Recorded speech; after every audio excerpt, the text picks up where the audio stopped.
Kjo hënë ka nisur me trafik të rënduar në qytetin e Shkodrës. Fluksi automjeteve vjet re kryesisht në akset kryesore, por edhe në hyrje-daljet e qytetit, duke krijuar vështirësi në qarkullim.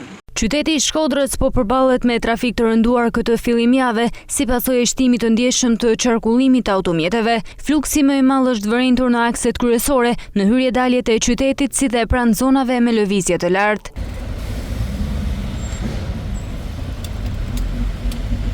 Situata është ndikuar edhe nga afrimi i festave të fundvitit dhe ardhja e emigrantëve, të cilët kanë shtuar ndjeshëm lëvizjet brenda dhe jashtë qytetit. Kjo ka sjellë vonesa në qarkullim, veçanërisht gjatë orareve të pikut.